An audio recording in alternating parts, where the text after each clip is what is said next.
What happens when you slap the most dangerous man in Harlem across the face, and he looks you dead in the eye, smiles, and says, "Thank you"? Harlem, New York. It was a Friday, the 11th of April, 1947, approximately 20 minutes past 8 in the evening. The sound of the slap cut through Ray's restaurant like a shotgun blast. 120 people stopped chewing at the same instant, stopped breathing, stopped existing, because in that single frozen second, only two men existed in the entire universe: a drunk Irishman with a face the color of raw beef standing over a corner table, and a black man in a dark gray English wool suit whose left cheek was slowly flooding with crimson heat. The jukebox in the corner had been playing Billie Holiday. Now it might as well have been playing Silence, because silence was all anybody could hear. Ellsworth Raymond Bumpy Johnson, the uncrowned king of Harlem, the man whose whispered name could empty a city block faster than a fire alarm, had been sitting at that corner table by the window, enjoying a quiet Friday supper. Barbecue ribs, a glass of ginger ale, a snow-white shirt with onyx cufflinks, a silk necktie the color of burgundy wine, shoes polished to such a mirror finish that the overhead lights danced across them like tiny flames. Beside him sat Jethro Palmer and Willie Ice Hanks, both carrying iron beneath their jackets, both possessing the kind of reflexes sharpened by 20 years of street warfare in a neighborhood that forgave nothing and forgot less. Vincent Patrick Doherty, 6 feet 2 inches of Irish construction contractor, gold watch on his wrist, half a liter of whiskey in his blood, and a lifetime supply of contempt for anyone whose skin was darker than printer paper, had crashed into the restaurant with 3 associates, fresh from a business dinner downtown. He bumped Bumpy's chair with his hip. The glass of ginger ale tipped, spilling across the white tablecloth in a slow amber flood. Bumpy looked up, calmly, slowly, the way a man looks up from reading when he is interrupted by a noise he does not consider important. And that look, the look of a black man in an expensive suit, a look carrying zero fear, zero deference, zero submission, sent Doherty into a rage so immediate and so irrational that later people who had been sitting 3 tables away would say they could actually see the blood rising from his collar to his forehead like mercury in a thermometer. Because in Doherty's world, black men did not look at white men that way. In Doherty's world, black men lowered their eyes. Doherty leaned down, the smell of whiskey, cheap aftershave, and hatred. "What are you staring at, boy? You think that expensive suit makes you white?" And he struck Bumpy across the left cheek with an open palm, not a slap, a blow, the kind of blow that snapped Bumpy's head to the right, that sent a ringing through his skull that made Billie Holiday go quiet on the jukebox. Or maybe it was just the entire world that went quiet. Jethro and Willie launched from their seats, hands diving under jackets, eyes gone flat and dead, half a second from turning Vincent Doherty into a memory. Bumpy raised his right hand, 1 finger, not even a palm, 1 finger, and both men sat back down like puppets whose strings had been cut. Silence. 120 people, not a fork scraping a plate, not a glass touching a table, not a breath. Bumpy picked up his napkin, white linen. He pressed it to his left cheek, slowly, methodically, the way a surgeon presses gauze to a wound. When he pulled it away, a faint pink stain remained on the fabric. Not blood, just the mark of force against skin, an imprint of humiliation on cloth. He looked at the stain for 1 full second. Then he looked up at Doherty and smiled, not politely, not submissively, It was the smile of a surgeon who has just seen the X-ray and knows exactly where he will cut. Thank you. One word, spoken so quietly that only the three nearest tables heard it. But that was enough. Doherty erupted in laughter, turned to the room. Did you hear that? This Negro said thank you to me. He clapped Bumpy on the shoulder the way a man pats a dog that has performed a trick. His friends howled. Doherty swaggered to the bar, already turning the moment into an anecdote he would tell for weeks. Bumpy did not move. His hands lay on the table, perfectly still. But Jethro, who had known this man for 20 years, who had stood beside him through the war against Dutch Schultz and the shootings on Lenox Avenue and the prison years and the rebuilding and everything that came after, saw what nobody else in that restaurant could see. The index finger of Bumpy's right hand was tapping the tablecloth. Steady, rhythmic, tick, tick, tick, like the timing mechanism of a device that has already been armed. Bumpy reached into his breast pocket and placed a $50 bill on the wet stain. He stood. He folded the napkin, the white linen napkin with the pink mark of the slap, and slid it into his breast pocket. Not into the trash, not onto the table, into his pocket, carefully, the way a detective preserves evidence at a scene. At the door he stopped, turned.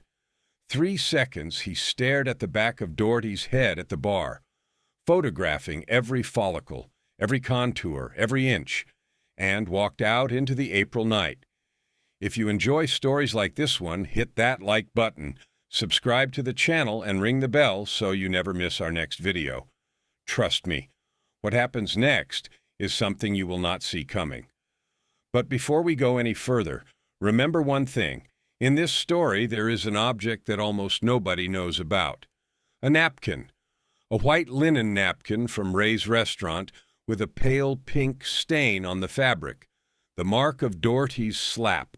Pale pink. Bumpy Johnson will keep this napkin. He will carry it in his breast pocket for the next 14 days.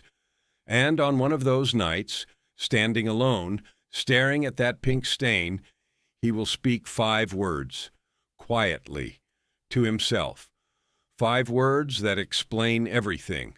Why he said, "Thank you," instead of ordering a disposal, why he chose slow suffocation over swift destruction, and why this story became a legend that Harlem retells to this day. Those 5 words are the most important part of everything you will hear today. But we will not reach them until the very end, because to understand them truly, you must first walk the entire road, from the slap to the disappearance. And right now, Doherty was standing at the bar ordering more whiskey, bragging about how he put another colored in his place. He was laughing. His friends were laughing. The bartender, a black man with a stone face and a photographic memory, was pouring their drinks and filing every word in a place where it would never be erased. This was the most expensive slap in the history of Harlem, because Doherty had not struck just any man. He had struck the man who destroyed Dutch Schultz, who survived a bullet in the thigh and smiled at the shooter, who could have snapped his fingers and had Doherty floating in the East River by sunrise. But Bumpy did not snap his fingers. He said, "Thank you." And that single word was about to cost Vincent Doherty everything he owned, everything he had built, and everything he believed about his place in the world. Because what Bumpy was planning left no bodies. It left emptiness. But to understand how a single slap could erase a man from an entire neighborhood, you first need to understand who exactly Bumpy Johnson was, and why striking him across the face was the functional equivalent of signing your own termination notice. In 1947, there were 3 powers operating in Harlem. The police, who entered the neighborhood with reluctance and left with relief. City Hall, which collected taxes and then conveniently forgot that 160,000 black citizens existed north of 110th Street, and Bumpy Johnson, who never forgot, not a face, not a debt, not a slight. Ellsworth Raymond Johnson came into this world on the 14th of October, 1905, in Charleston, South Carolina, in a household that knew two flavors of life, the bitterness of poverty and the metallic taste of racial hatred. They called him Bumpy from childhood on account of a bump on the back of his skull, a small imperfection that became an identity, then a brand, then a name that made grown men cross the street. By 10 years old, he had broken the nose and 2 fingers of a white boy who spat on his sister. By 14, he was in Harlem, alone, no parents, $3 in his pocket, a city that would either eat him alive or make him into something that could never be eaten. By 20, he was the right hand of Stephanie St. Clair, the legendary Madam Queen, who ran the numbers racket in Harlem with an iron will and a French accent. By 25, he was at war with Dutch Schultz, the most powerful bootlegger in New York, a man whose organization generated $20 million a year, in a conflict so savage that bodies turned up on Harlem sidewalks every week for months. Bumpy Johnson was a man who weighed every word the way a jeweler weighs stones. In 30 years, those closest to him could count on the fingers of one hand the moments when he said something that changed the expressions on people's faces. Jethro Palmer witnessed it twice. The first time was in 1935, when Bumpy declared war on Schultz. The second time, 12 years later, on the night after the slap, is still ahead. 1935. Schultz sent 5 armed men to teach a lesson. One of them put a bullet through Bumpy's left thigh. Bumpy looked down at the blood running down his trouser leg. Then he looked up at the man who had pulled the trigger. "Is that it? Is that all Dutch Schultz is capable of? Tell him next time send 10. 5 is not enough." By morning, all 5 had departed Harlem, 2 on their own feet. The rest were less fortunate. By April of 1947, Bumpy controlled a network of more than 150 operations across Harlem. Numbers, protection, policy banks, nightclubs. 40 men answered directly to him. Several hundred more answered indirectly. He maintained working relationships with the Genovese family, relationships built on mutual respect and the unspoken understanding that certain territories belonged to certain people. He financed 3 black churches. He funded a legal office that defended arrested black citizens for free. He knew every police captain in the precinct by first name, and every police captain preferred to know him by reputation only, because knowing him by business was the kind of knowledge that ended careers. 99% of men in Bumpy's position would have answered that slap with violence. Bumpy belonged to the 1% that could see further. He could have lifted the telephone receiver, and within 40 minutes Vincent Doherty would have ceased to exist. He could have whispered one word to Jethro, and the body would have been in the Harlem River before dawn. He could have called his Italian contacts, and Doherty's own Irish associates would have dropped him like a burning match. But he chose none of these options. He chose something worse, something that would take 14 days instead of 14 minutes, something from which there was no recovery, no appeal, no escape, and that choice, that terrifying, patient, surgical choice, is what separated Bumpy Johnson from every other gangster in New York. But who was the man reckless enough to strike him? Where did Vincent Doherty come from? And why did he feel invincible enough to hit strangers in neighborhoods that did not belong to him? What happens to a man who has lived so long inside the illusion of his own untouchability that he can no longer recognize danger, even when it is sitting right in front of him in a dark gray suit, drinking ginger ale? Vincent Patrick Doherty, born 1904, Bay Ridge, Brooklyn, third-generation Irish immigrant. If Bumpy Johnson climbed out of the dirt by force of will and intellect, Doherty climbed a ladder that other men built for him.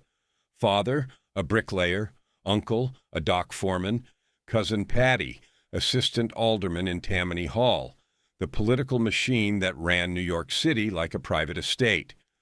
Doherty grew up marinated in the certainty that New York belonged to the Irish and the Italians, and everyone else was a temporary guest who should say, "Sir," and step aside. By 1947, he owned Doherty and Sons Construction, a firm that had figured out the simplest equation in post-war American capitalism: federal dollars plus black neighborhoods plus no oversight equals unlimited profit. The federal government had allocated millions for the construction of housing for black veterans returning from the war, men who had fought for freedom in Europe and come home to discover that freedom did not extend to the buildings they were expected to live in. Doherty took those contracts through Cousin Patty, purchased defective cement at half price, used rotted joists, hired black workers through Mabel Hampton's employment agency at $2 a day, one-third the rate paid to white bricklayers for identical work on a Brooklyn site.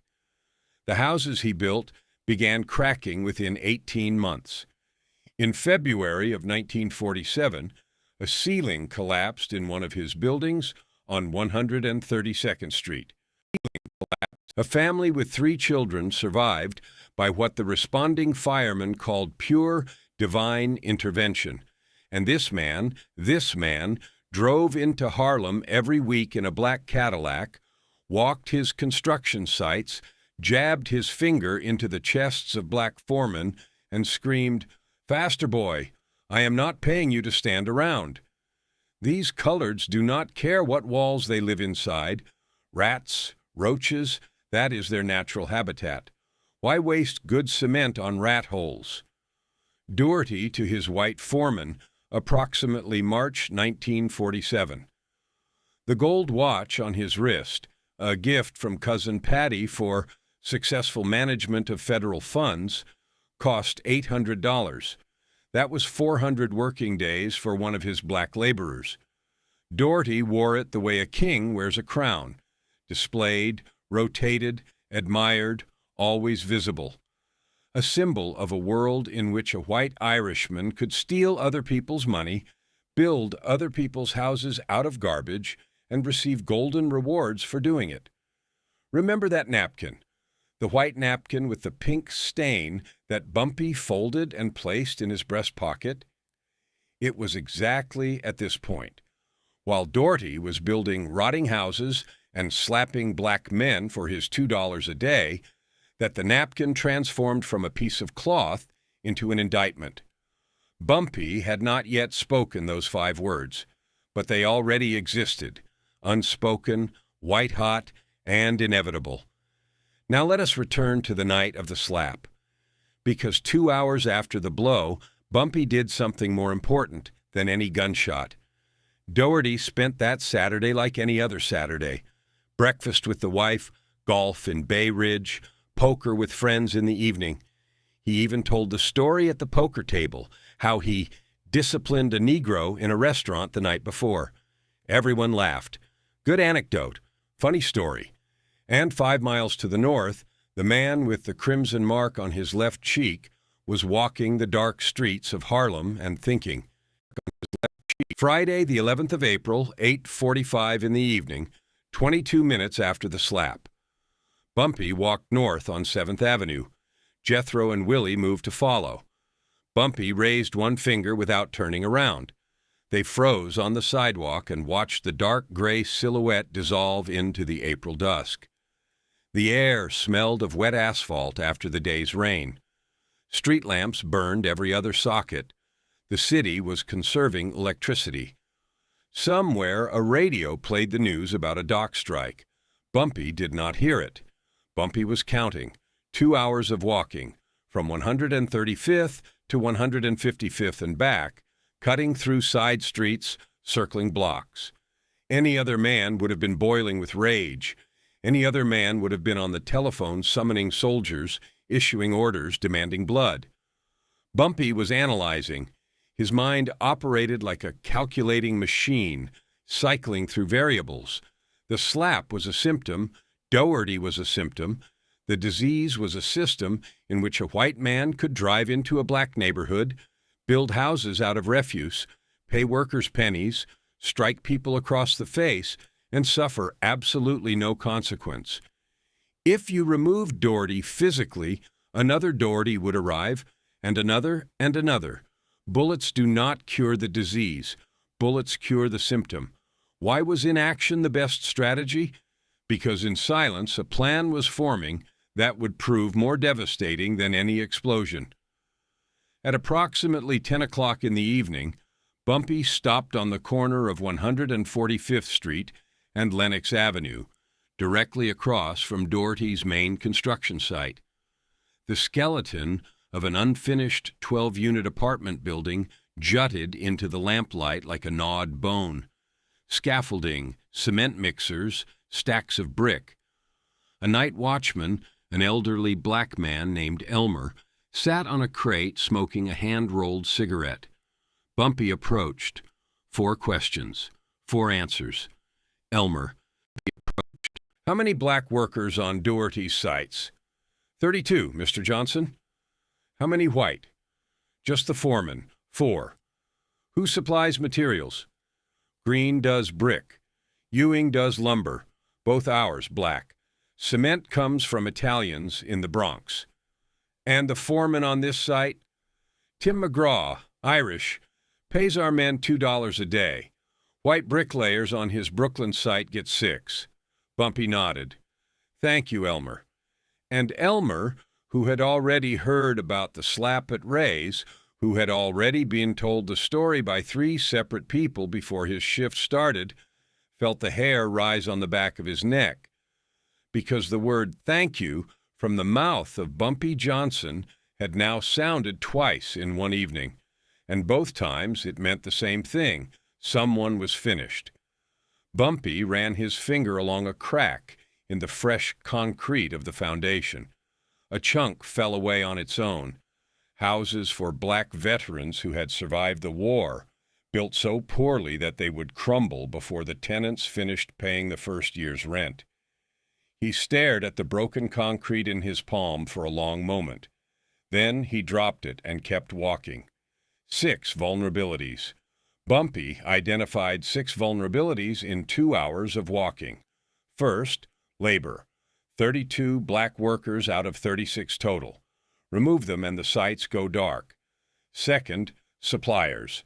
2 of 3 primary suppliers were black men from Harlem. Third, permits. Every inspection required sign-off from the district inspector, George Warren, a black man and congregant at the Abyssinian Baptist Church. Fourth, media.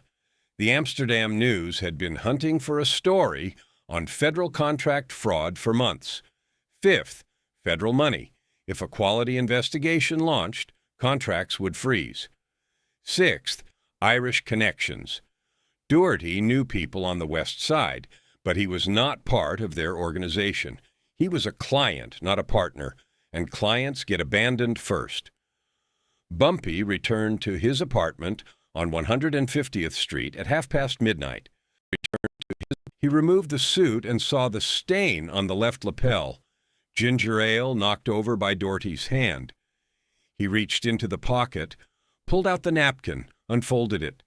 The pink stain on white cloth, almost beautiful like a watercolor brushstroke if you did not know that it was the imprint of humiliation. Bumpy stood alone in the dark room, holding the napkin on his open palm, and those who had known him for 20 years would not have recognized the expression on his face. He did not yet know that in 12 days this napkin would be in his breast pocket when Dougherty signed the papers of surrender. but he already knew it would be with him until the end. He hung the suit with the stain back in the closet. Not in the laundry, back in the closet. He would wear this suit again, in 14 days, when he would stand across from the man who struck him and watch that man sign his own departure from Harlem. The stain would serve as a reminder for both of them. Then he sat down beside the telephone and waited for 6:15 in the morning, because at 6:15 he would begin making calls, and with the first call, the countdown would start. Saturday, the 12th of April, 6:15 in the morning. Bumpy had not slept a single minute. The first call went out at 6:30 to Reverend Ethan Randolph of the Abyssinian Baptist Church, a man whose voice reached 3,000 congregants every Sunday. The second call to Leroy Tippett, president of the Harlem chapter of the Construction Workers Union. The third to Ray Thompson, owner of the very restaurant where the slap occurred, and 4 other establishments on Lenox Avenue. The fourth to Mabel Hampton, who owned the employment agency through which Doherty hired 70% of his labor force. The fifth to a reporter at the Amsterdam News, the only major black newspaper in New York. 12 calls in 8 hours. To each person, Bumpy said the same thing. I was struck across the face last night at Ray's restaurant, a white contractor, the same one who builds rotting houses for our veterans. I need 1 hour of your time tonight. Andrew's Barber Shop, 8 o'clock. Not one asked why. Not one refused. 8 o'clock in the evening, Andrew's Barber Shop, 138th Street. The back room. The smell of cologne, hot hair oil, and strong coffee. 23 people around a poker table made of red mahogany. And what people they were. Reverend Ethan Randolph, Abyssinian Baptist, 3,000 congregants, a voice that carried the weight of God and the fury of a generation. Reverend James Hunter, Mount Olivet, 2,000 congregants. Reverend Samuel Grant, St. Mark's, 1,500, 6,500 congregants from 3 churches alone, an army that carried no weapons but voted, purchased, boycotted, and obeyed their pastors with a devotion that no general could command. Leroy Tippett, Union president, controlling every black bricklayer, carpenter, and laborer from 110th to 155th Street. Mabel Hampton, employment agency owner, the funnel through which Doherty's workforce flowed. Ray Thompson, 5 restaurants, the man whose establishment had been defiled by the slap. Nathaniel Green, brick supplier, without whom no wall in Harlem rose above the first floor. James Ewing, lumber supplier. Clarence Wilson, the best investigative reporter at the Amsterdam News, a paper read by 100,000 black New Yorkers, 2 school board members, 3 shop owners on Lenox Avenue, and 4 of Bumpy's people, Jethro, Willie, Freddie Parsons, and Marcus Big Mac McIntyre, the only ones in the room carrying iron. Bumpy stood beneath the single lamp. Light fell on him from above, like a spotlight on an actor before the monologue that decides everything. He spoke quietly. So quietly that 23 people leaned forward at the same instant. Last night, a white man struck me across the face in Ray's restaurant, in front of 120 of our people. He called me boy. He patted my shoulder like I was a dog, and he laughed. He laughed because he is certain that nothing will happen to him. And you know what? He is right. He is right. If we act the way they expect. A bullet? They expect a bullet. A fight? They expect a fight. They want us to fight because then they send the police and the police arrest us. No, we will do what they do not expect. We will do the thing against which there is no defense. We will take from this man everything he has in Harlem, every worker, every brick, every contract, every dollar. We will cut him out of this neighborhood the way a surgeon cuts out a tumor. And when we are finished, he will leave on his own, not because he fears a bullet, because there will be nothing left for him here. Silence. 23 pairs of eyes burning in the half-dark.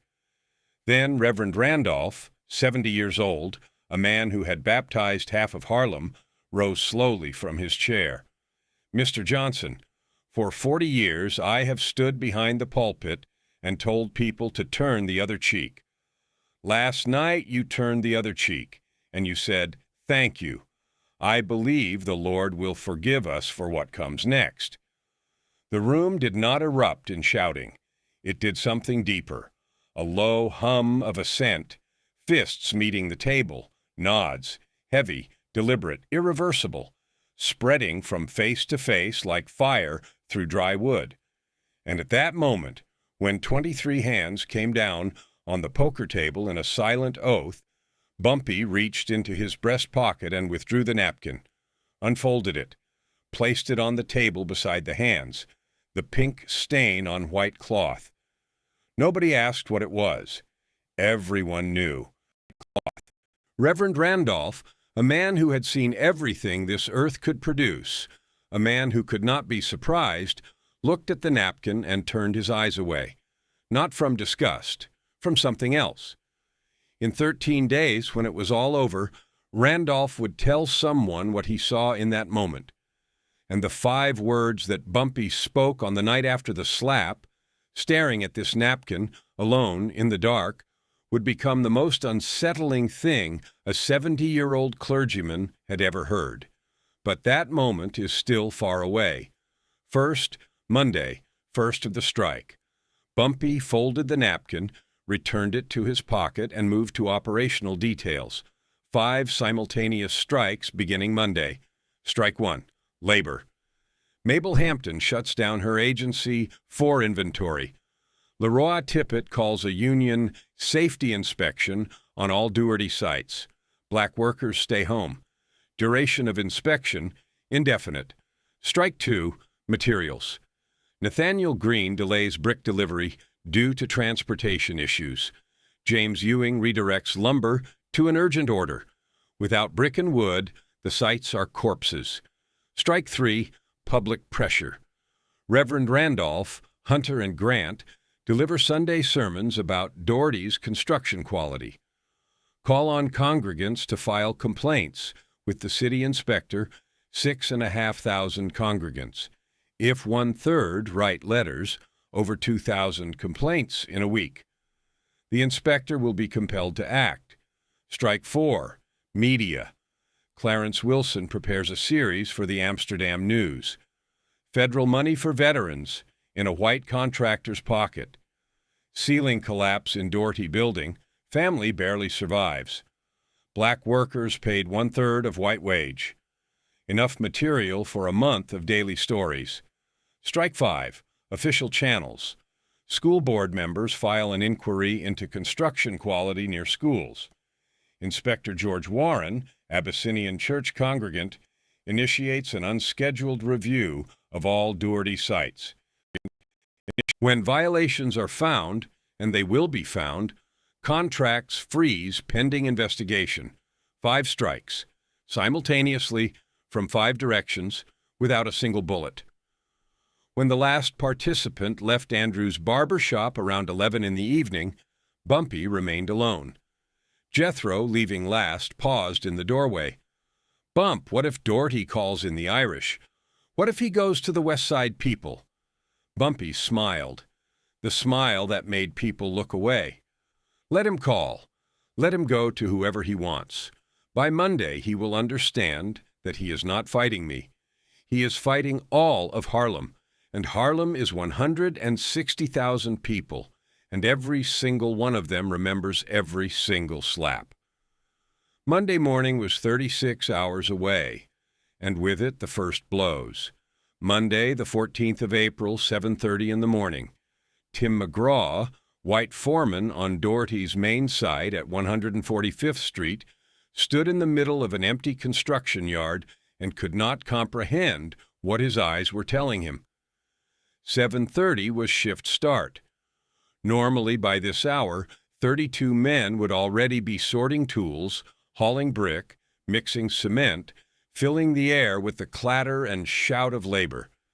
This morning, nothing, not a single soul. The night watchman's crate sat empty. The cement mixer was cold.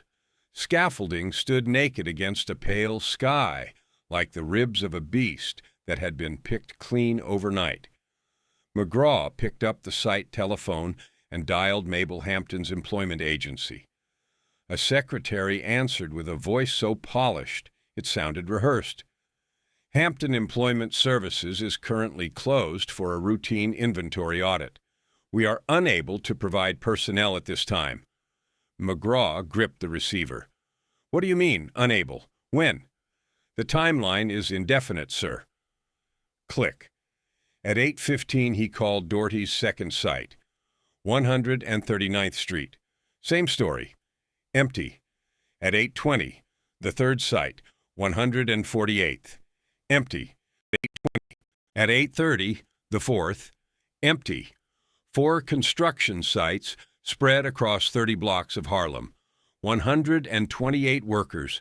Not one had reported for duty. Not one had called. Not one had left a note.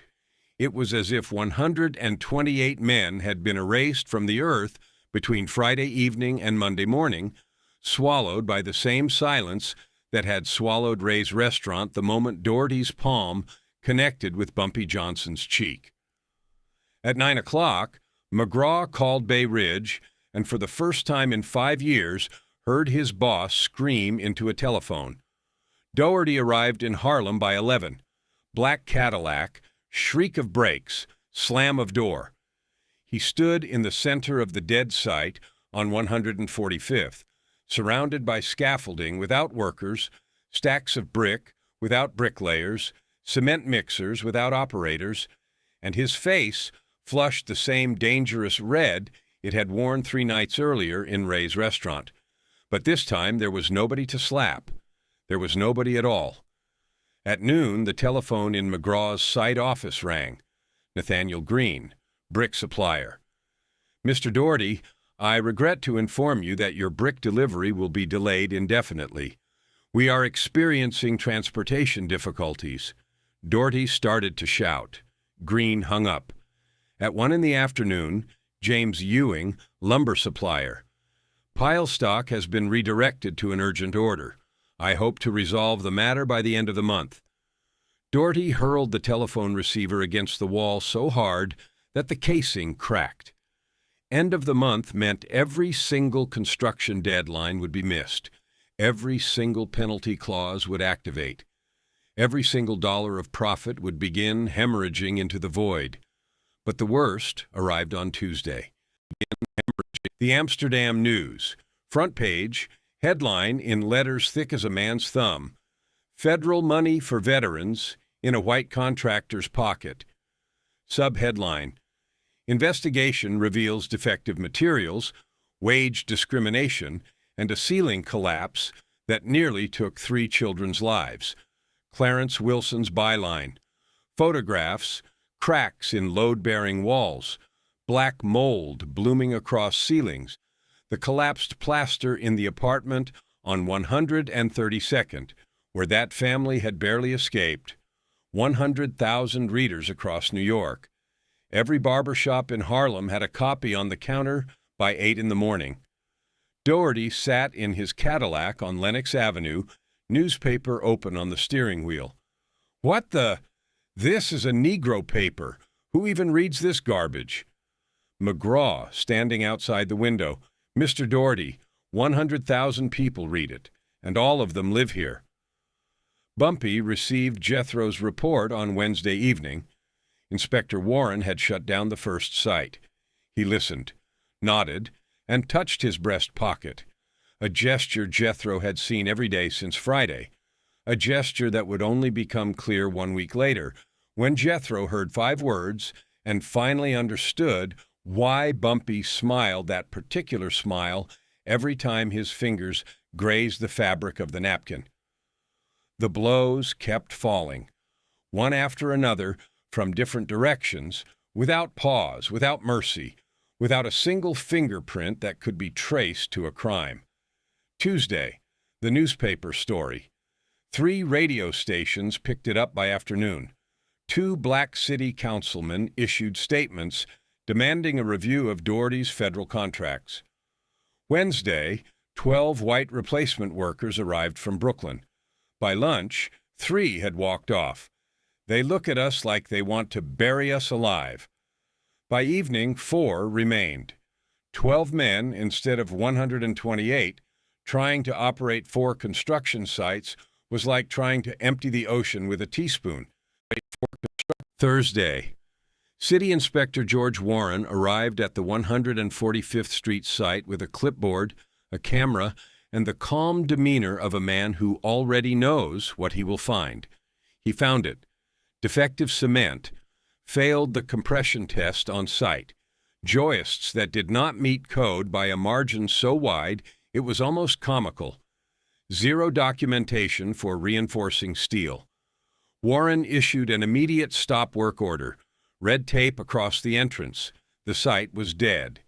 Friday, the second site closed. Same inspector, same violations, same red tape. Saturday, the Amsterdam News published its second article. Photographs of every deficiency Warren had documented, plus interviews with 3 former tenants whose ceilings leaked, whose walls cracked, whose children wheezed from mold spores in the air they breathed every night. Reverend Randolph delivered his second sermon on the subject. 3,000 people heard him describe Doherty by name, heard him call for justice not through violence, but through the democratic tools that their tax dollars were supposed to guarantee. By Saturday evening, more than 1,200 formal complaints sat on Inspector Warren's desk. 1,200 letters, 1,200 signatures, 1,200 citizens demanding accountability from a system that had never been asked to account for anything in Harlem. 1 week, 7 days, and Doherty's construction empire in Harlem was on its knees. $4,000 in penalty fees every single day, $28,000 for the week, and that was only the penalties. The reputational damage could not be calculated. The political damage could not be contained. The loneliness, the sudden, suffocating realization that not a single ally had called to offer help, could not be expressed in any currency. And through it all, Doherty still did not understand who was behind it. He thought, coincidence, union problems, seasonal supply disruptions, bad luck with the newspaper, these things happen. These things happen all the time. He was wrong. These things do not happen. These things are engineered. And the engineer was sitting in an apartment on 150th Street, wearing a suit with a ginger ale stain on the lapel, touching a napkin in his breast pocket, and waiting with the patience of a man who has already seen the ending. But on Saturday morning, his foreman, Tim McGraw, stood in the doorway of his Bay Ridge office. Small room, oak desk, American flag on the wall, photograph of Doherty with Cousin Patty at the races, and said 3 words that turned irritation into ice-cold terror. Saturday, the 19th of April, 9 o'clock in the morning, 8 days after the slap. McGraw was kneading his cap in his hands. Doherty's eyes were red, 3rd night without sleep. Talk. Mr. Doherty, this is not a coincidence. This is not the union. This is not the season. I talked to our former workers. I talked to Green. I talked to Ewing. They all say the same thing. What do they say? Bumpy Johnson. The name did not connect immediately. It hung in the air like a foreign word. Then, click. The restaurant. The black man in the expensive suit. The slap. Thank you. The smile. That Negro from the restaurant. That pocket gangster from the colored quarter.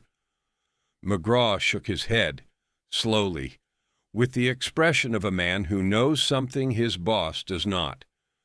Mr. Doherty, Bumpy Johnson is not a pocket gangster. He owns Harlem. He works with the Italians, with the Genovese family. He controls every gambling hall, every club, every numbers operation from 110th to 155th. He has preachers, unions, newspapers, politicians. Mr. Doherty, you slapped a man who can wipe you out of Harlem like chalk off a blackboard. And from what I can see, that is exactly what he is doing. Silence. Doherty lowered himself back into his chair. The gold watch on his wrist suddenly felt inappropriately heavy. "Fine," he said. The voice had changed. Quieter, more sober. "Fine. I will call Patty. I will call Finnegan. I will call the O'Briens." And Vincent Doherty began making telephone calls. 3 calls, 3 shields, 3 certainties upon which his entire world was constructed. Cousin Patty in city government, first. "Vinny, you are an idiot. You slapped Bumpy Johnson. Bumpy Johnson, you want me to stick my neck out for you with the black community in an election year? Forget it. Handle it yourself." Dial tone. Sean Finnegan, Irish union boss. Second. "Doherty, my union is not going to war with the black union because you cannot keep your hands to yourself. I stand to lose 3 contracts in Harlem if I get involved. Work it out." Dial tone. The O'Brien brothers, Irish gang leaders on the West Side. Third. The elder O'Brien listened to the entire story, then was silent for 5 full seconds before speaking. "Vinny, listen to me carefully. Bumpy Johnson works with the Genovese family. You want me to start a conflict with the Genovese operation over a slap? Are you drunk or just stupid? Apologize, pay him, leave. That is my only advice." Dial tone. 3 calls, 3 refusals.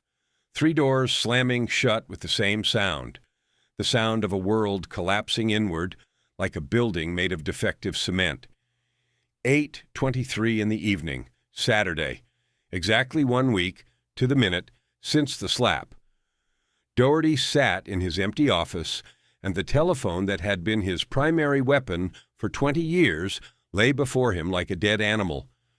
And 5 miles to the north, in the apartment on 150th Street, Bumpy Johnson sat in an armchair and knew with absolute precision, that every single one of Doherty's shields had crumbled.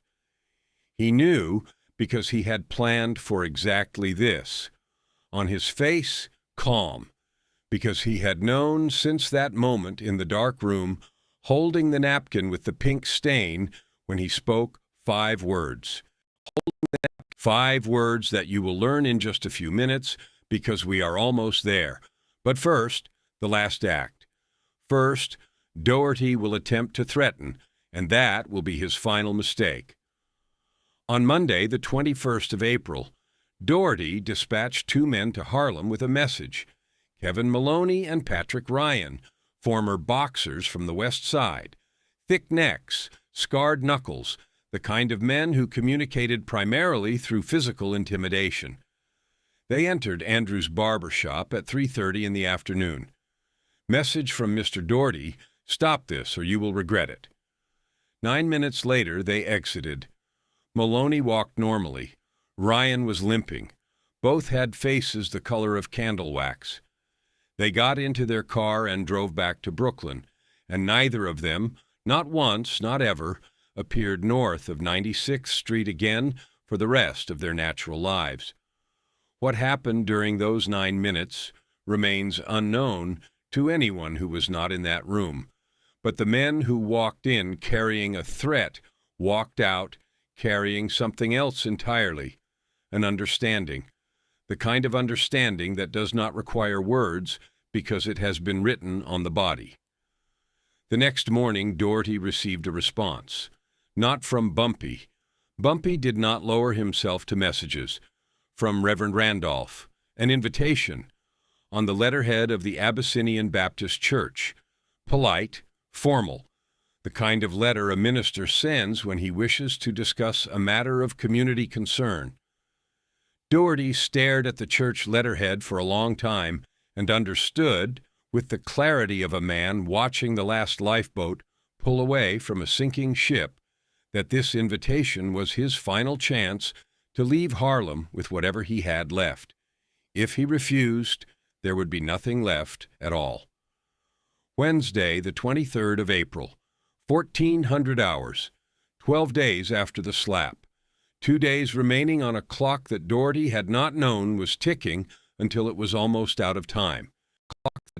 He stepped out of his black Cadillac on the corner of 138th and 5th Avenue, and for the first time in his life entered Harlem on foot. No entourage, no gold watch. He had removed it and dropped it in the glove compartment, as though the sight of it might provoke something he could not survive. No swagger, no superiority. He walked along the sidewalk, and every black man, woman, and child who passed looked at him, silently, not with hostility, with something worse, with knowledge. They all knew who he was. They all knew why he was here, and they all knew he had already lost. The back room of Andrews's barber shop, the same poker table made of red mahogany, 3 people seated, Reverend Ethan Randolph, mediator, Leroy Tippett, union representative, Mabel Hampton, the woman whose single telephone call had left Doherty without workers. Bumpy was not in the room. This was deliberate. Doherty did not deserve the honor of negotiating with Bumpy directly. Doherty would negotiate with the instruments, the people who had executed the plan that Bumpy had designed. This humiliation was subtle, surgical, and Doherty felt it in every cell. Randolph, 70 years old, black suit, white clerical collar, spoke softly, almost paternally, and that softness was worse than any scream. Mr. Doherty, we have invited you because we believe in peaceful resolution. We are reasonable people. You are a man of business. Let us discuss facts. He opened a folder. Inside, copies of Doherty's federal contracts, inspection results, photographs of cracks, collapses, mold, payroll calculations showing $2 for black workers versus $6 for whites performing identical tasks, receipts for defective cement purchased at half price, everything, every dirty dollar, every rotted beam, documented, numbered, ready for delivery to the federal prosecutor's office of the Southern District of New York. Doherty looked at that folder the way a man looks at his own death warrant. Where did you... Mr. Doherty, Randolph raised one hand, where we obtained these documents is not relevant. What is relevant is that they exist, and what is relevant is that we can do 2 things with them. The first, deliver them to the federal prosecutor. Fraud involving federal contracts, Mr. Doherty, that is not a fine. That is prison, 5 to 10 years. Your cousin Patty will not save you from the federal government. The federal government has its own budget and its own ambitions. Pause. Doherty was not breathing. The second thing we can do, Randolph continued, is place this folder in a desk drawer and forget it exists, permanently. Doherty licked dry lips. What are the conditions? Leroy Tippett spoke. Union boss. Voice like sandpaper dragged across glass. Condition 1. You sell all 4 Harlem contracts. Not transfer, sell. To contractors approved by us, black contractors. Condition 2. You pay compensation to every black worker who ever labored on your sites. The difference between what you paid them and what you paid white workers for the same work. By our calculation, that is approximately $180,000. Condition 3. You personally never set foot in Harlem again.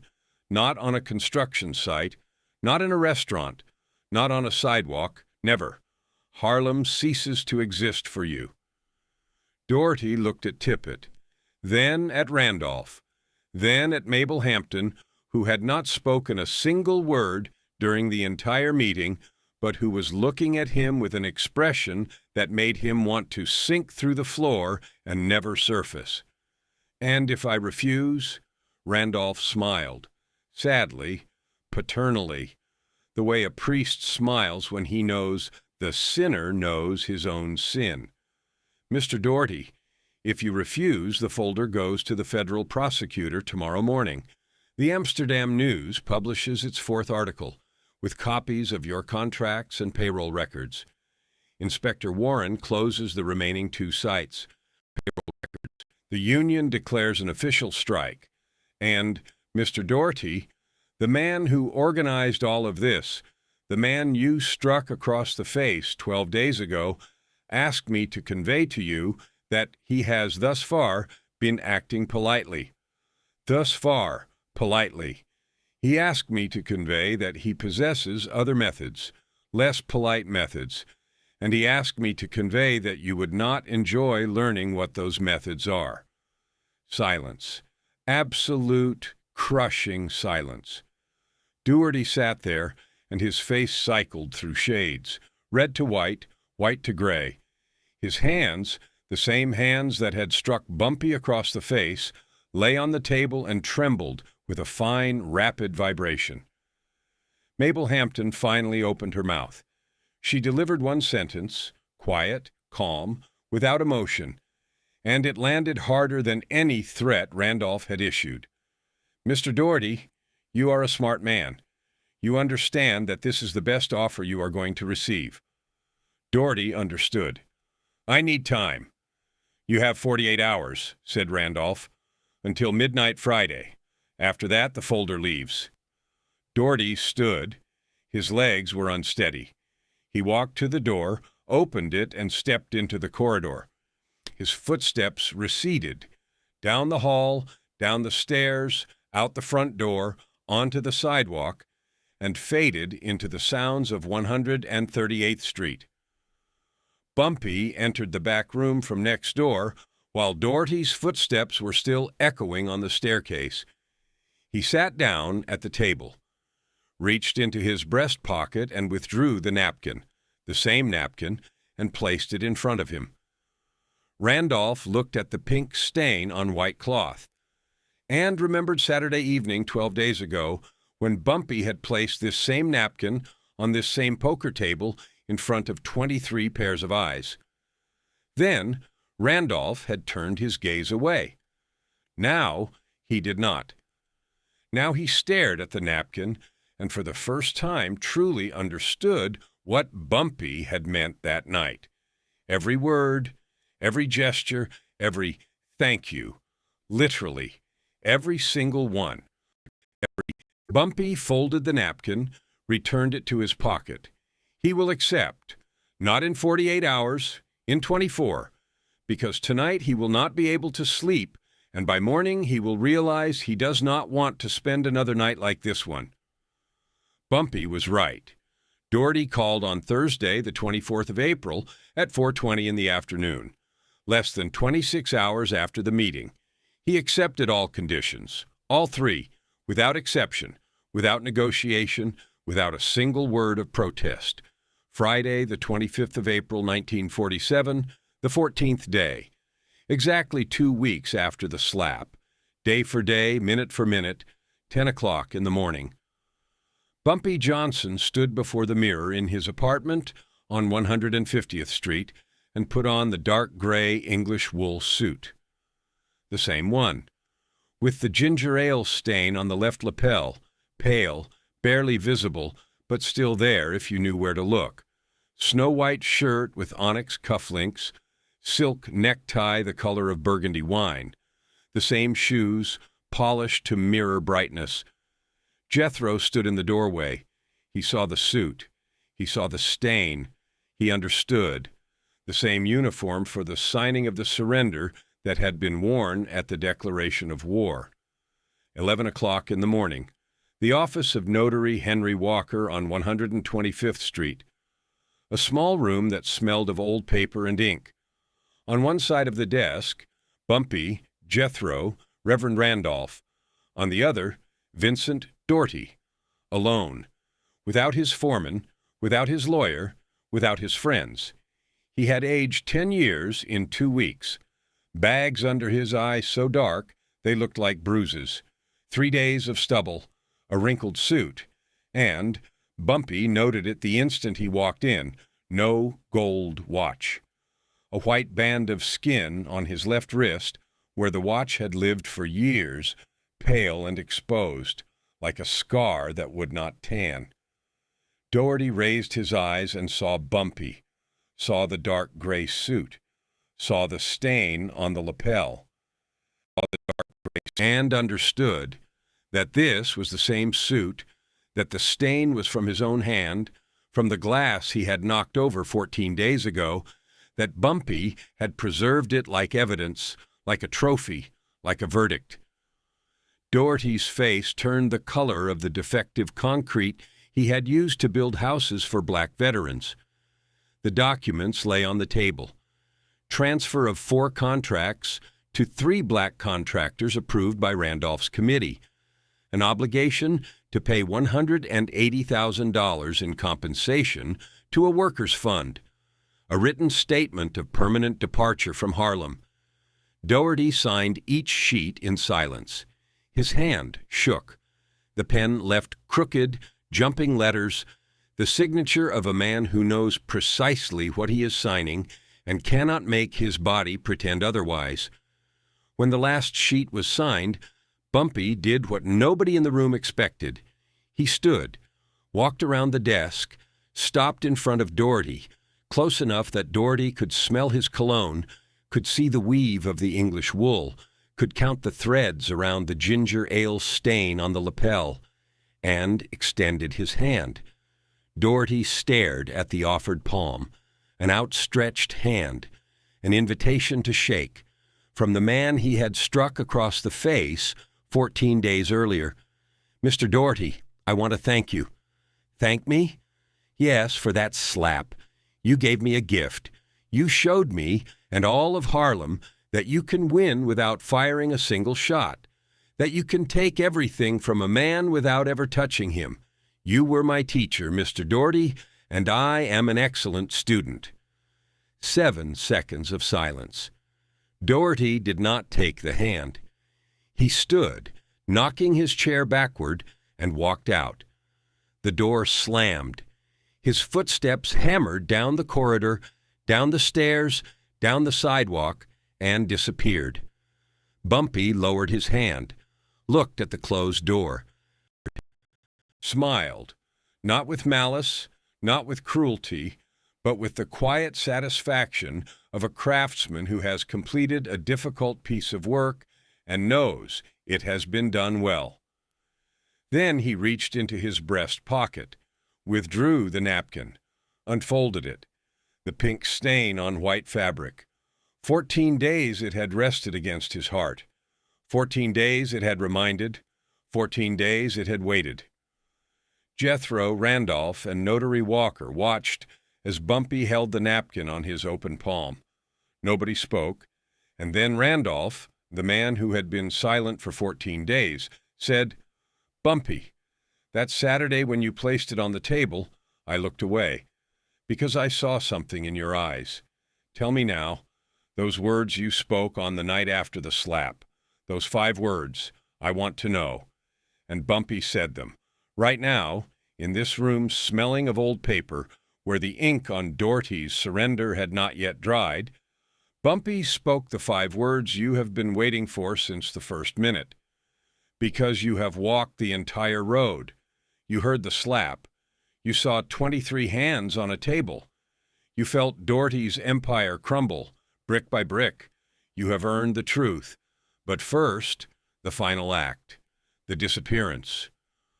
Over the following 10 days, Doherty liquidated everything that connected him to Harlem, sold the contracts for a sum that barely covered the accumulated penalties, paid the compensation through a fund administered by Reverend Randolph, withdrew his white foreman, removed his name from every site, every document, every sign.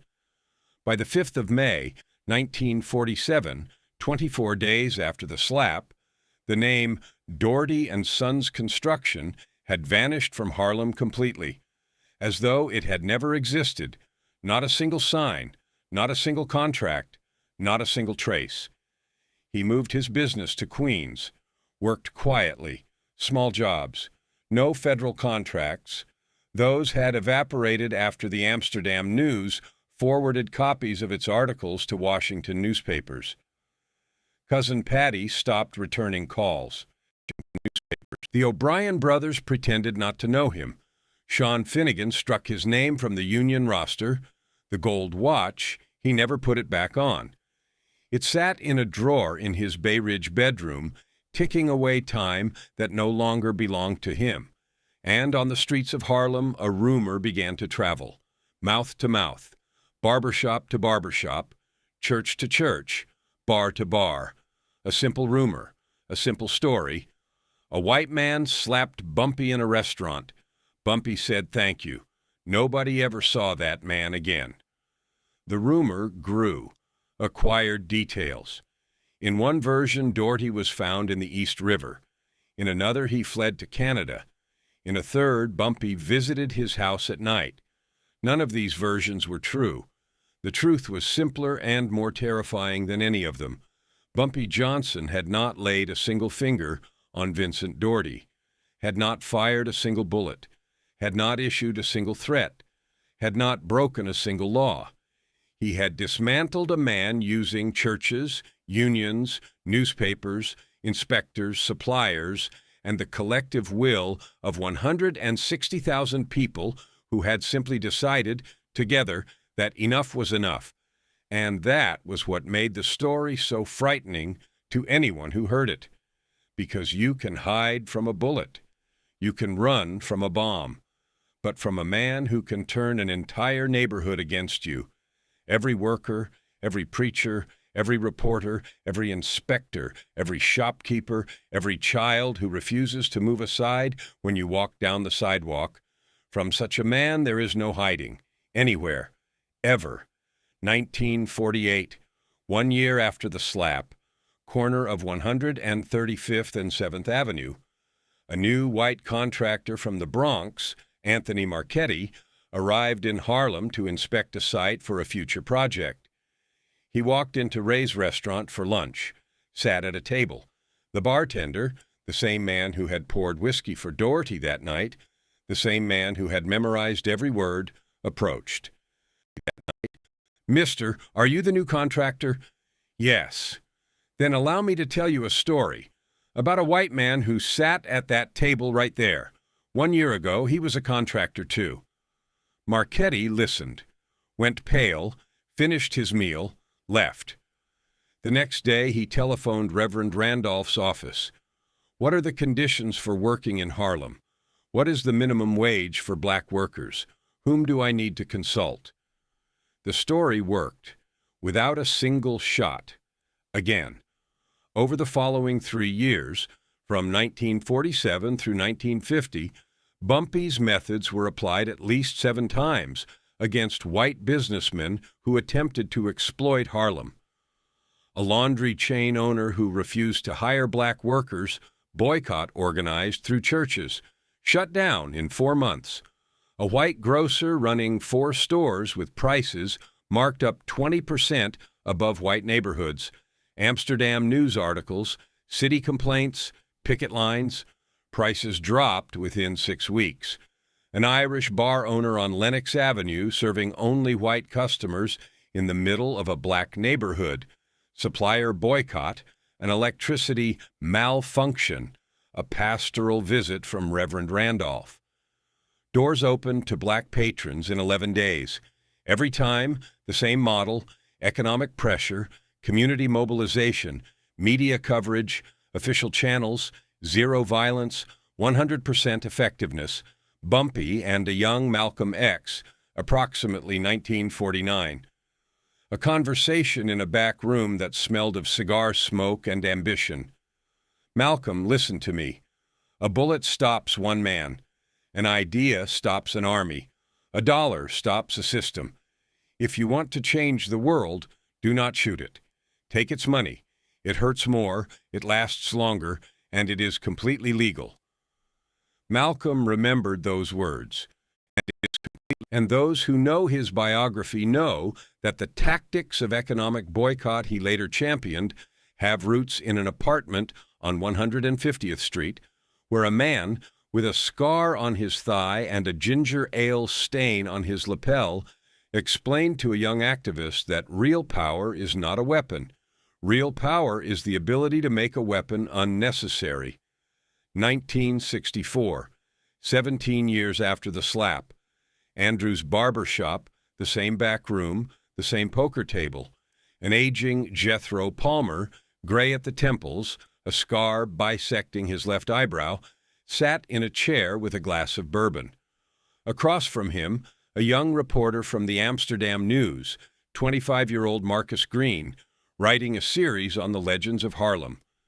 Green had spent 3 weeks interviewing, 3 weeks collecting versions of the story, 3 weeks hearing a white man slapped Bumpy, and Bumpy said thank you, and that man was never seen again, and never once hearing the same details twice. He set down his notebook and asked directly, "Mr. Palmer, everyone talks about the napkin, about how Bumpy carried it in his pocket for 14 days, but nobody knows what he said that night. Looking at it, you were there, you know."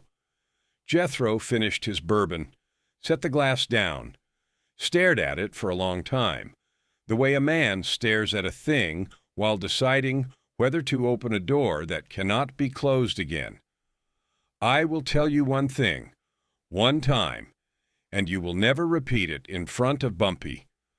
Green nodded. When Bumpy came back from that walk, the Friday night walk after the slap, he sat down and took out the napkin, the one from Ray's, pink stain on it from where Doherty hit him. He smoothed it out on the table, looked at it.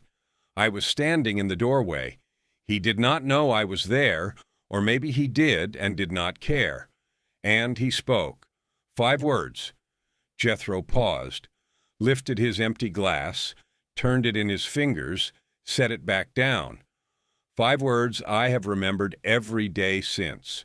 Back down. 5 words that explain everything, not just the Doherty business, but everything Bumpy Johnson ever did in his entire life. Green waited.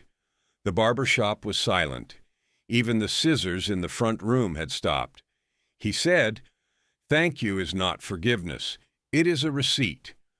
Jethro let the words settle in the air like smoke. A receipt, understand? When somebody wrongs you and you say thank you, you are not forgiving them. You are acknowledging the debt. You are telling the universe, "I have received this. It is documented, and it will be collected, every penny, every cent, every ounce." Bumpy said thank you to Doherty in that restaurant because he was issuing a receipt for a debt that Doherty did not know he had just created. And Bumpy collected on that debt, 14 days, 5 strikes, 23 allies, $180,000, and total erasure from Harlem with the precision of a man who keeps perfect books. Green stared at him. "A receipt," he repeated. "A receipt." And Bumpy Johnson never wrote one he did not collect. Bumpy Johnson departed this world on the 7th of July, 1968, at a table in Wells Restaurant on 7th Avenue. He was 62. His heart stopped between the main course and dessert. He left the way he lived, among people over food, on his own territory. More than 700 people attended the funeral, preachers and gangsters, politicians and street vendors, housewives and hustlers. The Genovese family sent the largest wreath, but the most noticed arrangement, small, simple white lilies, arrived from an anonymous sender in Queens. No signature, only a note. "You were right." Nobody ever confirmed who sent it, but the people who knew the story of the slap, the story of thank you, the story of 14 days that erased a man from Harlem, those people exchanged glances and nodded, because there are lessons a man remembers for the rest of his life. And the slap at Ray's restaurant was one of those lessons. The corner table by the window at Ray's restaurant, a Friday evening, the jukebox playing Billie Holiday. A new customer, young, white, well-dressed, sits down and snaps his fingers to summon the waiter. The waiter, an elderly black man who has worked here since 47, approaches without hurry. The young white man begins ordering without looking up, snapping his fingers the way you summon a dog. The waiter leans down and speaks quietly, so quietly that only the young man can hear. "Mister, you are sitting at Bumpy Johnson's table. The last white man who showed disrespect at this table lost everything he had in 14 days. Bumpy is gone now, but Harlem remembers. So, what would you like to order, sir?" The young man stopped snapping his fingers. He looked at the waiter, truly looked for the first time, and said, "I am sorry. Please bring me a menu."